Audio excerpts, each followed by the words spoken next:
Okay, let me get my microphone over here. Is that better? Yeah, it's better. Yeah. Okay, Looking a good. bit scruffy.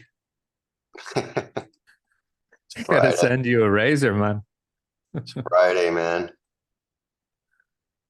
Yeah. I know. I got a nice cold, crisp cider waiting for me now in a second. There you go. Uh, yeah. Look, what I have to say is, isn't this beautiful? Soft Which part? data all week. Bid. NFP comes out, a beat, and now we're not able to push on. I think we're going back down again. I hate it here. Yeah, yeah. It's a great place to take a short, give it a bit of risk, but nice return if you get that one right. Are you still short, by the way? No, Cool. but I'm going to be very soon. I should Yeah, have been this morning. this is 101 news failure, I think, so far, right? Yeah, I mean it's 9:52 a.m., but you know, Yeah. let's see where it is at 3:30. I don't really like when it fails early. I prefer it to fail late, but Oh, that's interesting. Huh. I like it to be easy, man. You know what I mean? Let these guys who tried to fade it, let them get squeezed once, let them get out. Sure. Let it be, 2 o'clock in the afternoon, and then there's no way to be short, and then all of a sudden it just drops out of nowhere. That's what I like better, but just because I like it don't mean that's what's gonna happen. It's clearly no fucking bid in NASDAQ here. Definitely not, man. Negative almost point It is 0.2. negative. Yeah. And yeah, the bonds going the wrong way. Doing Gold going the exactly what wrong they to way. me, the bonds are doing exactly what they should do. Every time we get weak numbers, and every time there's weak numbers, every time there's a chance that the Fed ain't going to raise no more, the curve steepens, and gold should go down on that, and stocks should go down on that. That's how I Mm, see it. That's how I see it. Everybody's so right. into the Fed, not raising rates is bullish. I think the Fed not raising rates is the most bearish thing there is because it's going to get the Yeah, curve. so It's going to get the curve to steepen. because so that's why you find it bearish because the yields and the bonds are going to keep going up, and then equities basically are just not attractive at these valuations. Is that your thesis? Yeah, I mean, the Fed's tried to slow things down by raising short rates. All raising short rates has done is get Yeah. the curve to flatten, right? So it's not helping. So when they stop raising rates, that's when the curve is going to steepen, and then that's when you're going to get a slowdown. It's Fed funds. Nobody borrows at Fed funds. You know, Oh, people they borrow borrow like 2% above. No, and they borrow at 10 years. I mean, at 30 years, right? People don't borrow at Fed funds. People borrow at 30 years because they borrow against their house, right?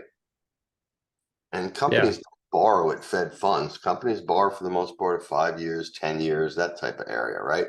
So until you get those rates to go up, you ain't slowing shit down. So if they stop raising rates, that's what's going to slow shit down because that's what's going to get those long rates up, in my view. Right. Okay.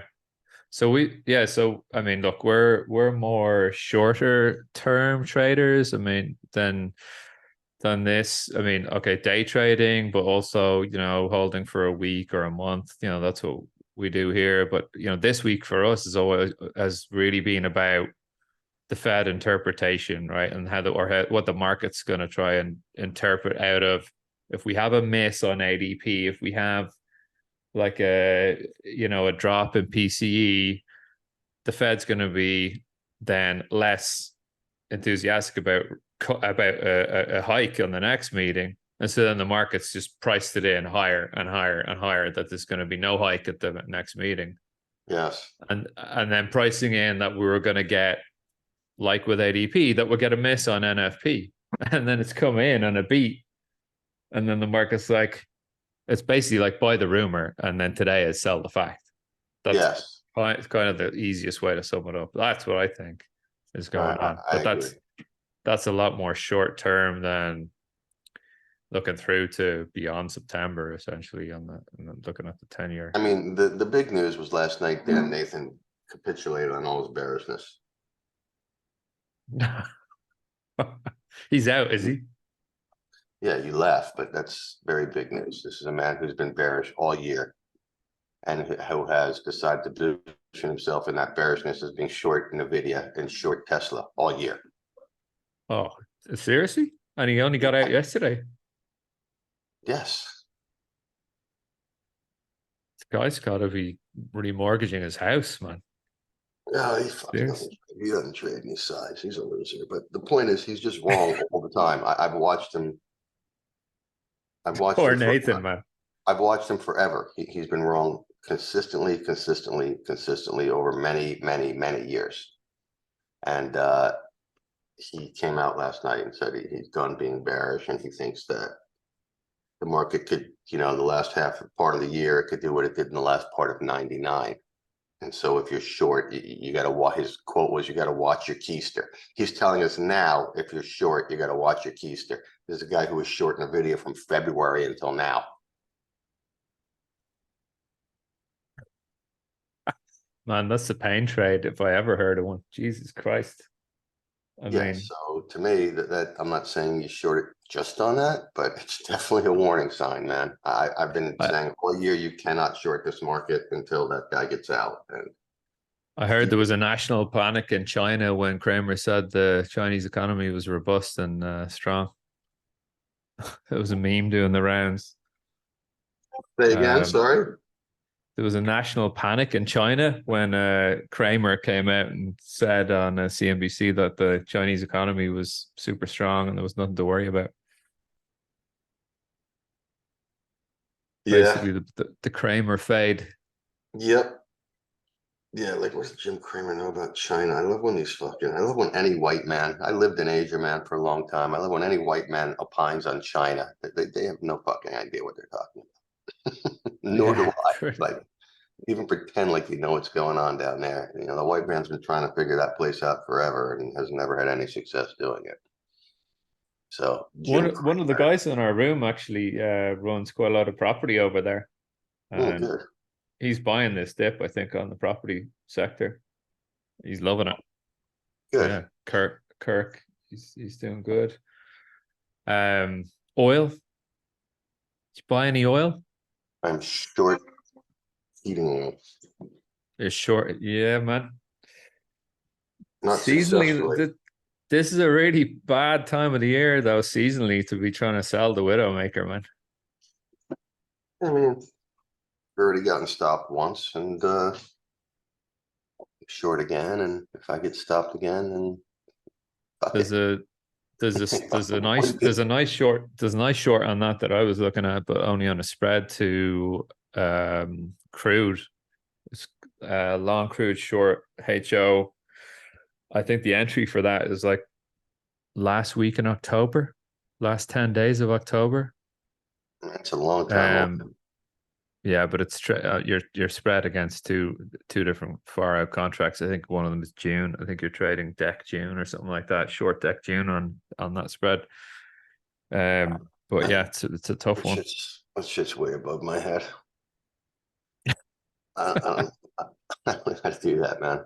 This fucking energy fucking spread trades. I knew a guy who I sat next to a guy for like a year who used to do those, and I do those. He made money consistently and didn't even know. Like, I'd be like, so are you long or short? It's both. And he'd be it's like, all over it. He'd be like, I think I'm long. And then energy would drop 2% and the dude would make $1 million. I'm like, what the heck? That's right, because you're spread, so it's basically like a lot of mean reversion across the whole energy curve, basically, like going out 10 years. You can trade a deck 30 or 2034 contract on oil right now. I think it probably only moves literally 2 ticks a day, but you can trade it. I wouldn't have any idea how to do that. I can put that on my list of things I would have no idea what to do. You still long the dollar? Yes. Beautiful. Well, I think that's the movement right there in the last in the last 30 minutes. I think that's what you were looking for. Yeah, It's a we'll see. nice trade, man. It's It's a a big long, trade. it's a long fucking day. I Long have to day. come back. I have to get back in your room because I was actually trying to cobble together a COT report from the CME's COT report, Uh-huh. and it's way too. It's not. It's not good. I have to say, your COT report and credit market report, the room is really really good. So Thanks. I know, and I've seen a few different ones. So there's a big plug. Get it out there. Yeah, I think, certainly our charts, which I didn't put together. But I think the way that the guy who put the charts together did a great job.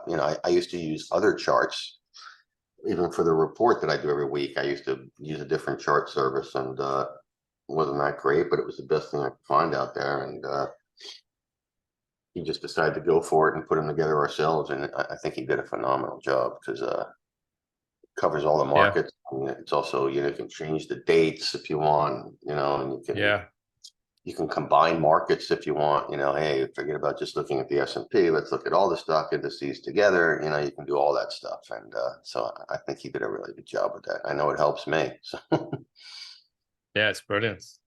Yeah, all of that user interface you have, like, or just you can fiddle around with it. It's fantastic. Whereas the CME is just like it's yeah. You may as well just look at the raw data on the report. It's kind of very unuser friendly. yes,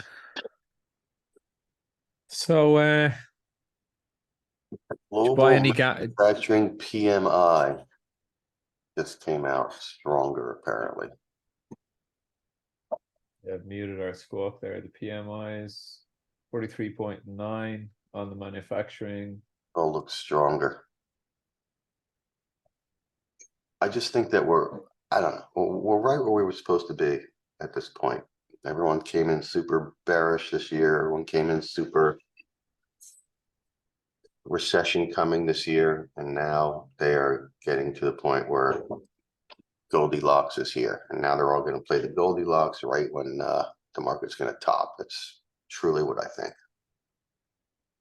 The manufacturing prices actually came in kind of strong there, 48.4 on 43.9. Yeah, a little higher.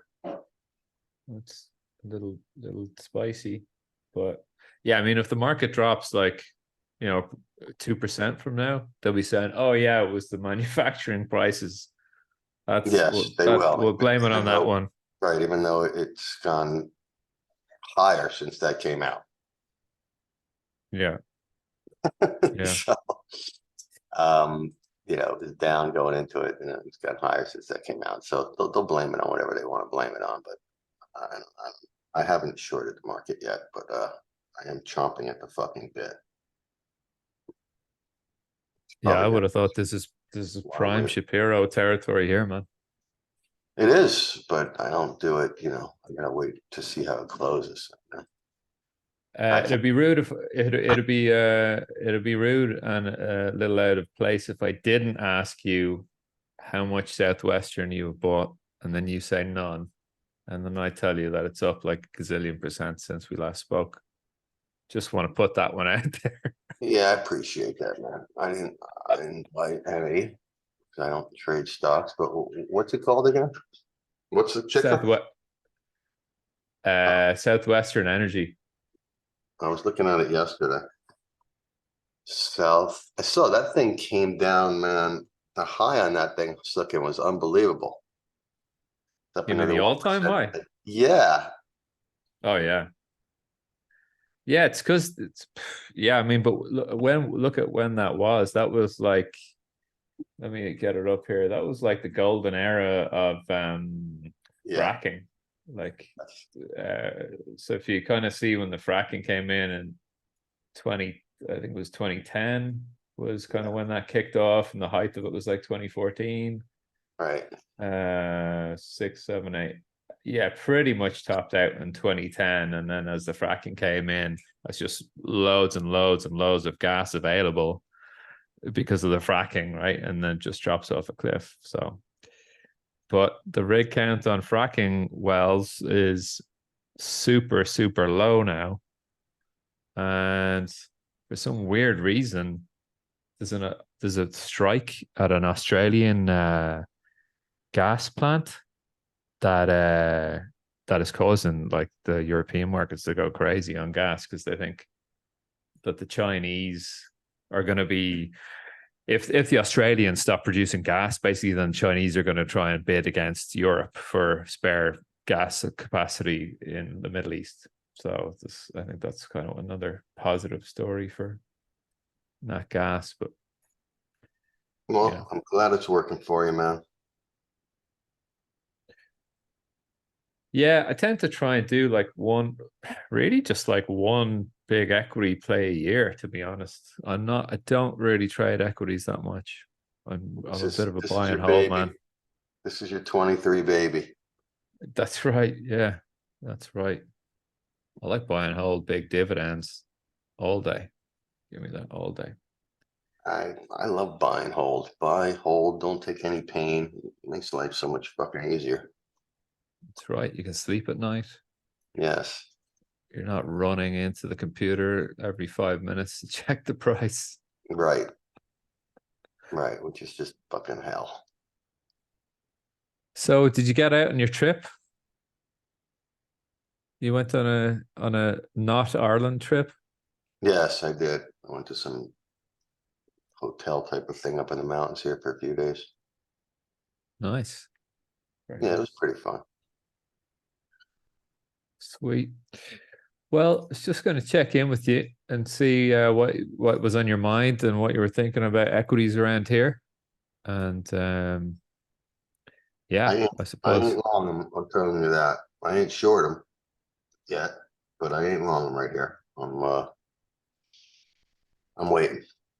I'm waiting, and I'm looking to be short. Has it been a rough ride actually on that dollar? Oh no, it's just really the last what 5 sessions been a bit rough. Yeah, I mean, it's in a position trade. Shit ain't gonna go your way every day. You know, it's unfortunate. We'd love it if it did, but some days it doesn't go your way. But net, it's been a good trade. Nice. Well done, man. Really well done. It's been Yeah. always a pleasure to chat to you and see what you're doing and how we should be thinking, figuring out how we should be thinking and looking at these things. So, all right, I'm going to leave you there, and I'm going to go and get a cider. All right. Good luck out there. Take it easy. I Cheers. will talk to you soon. Bye.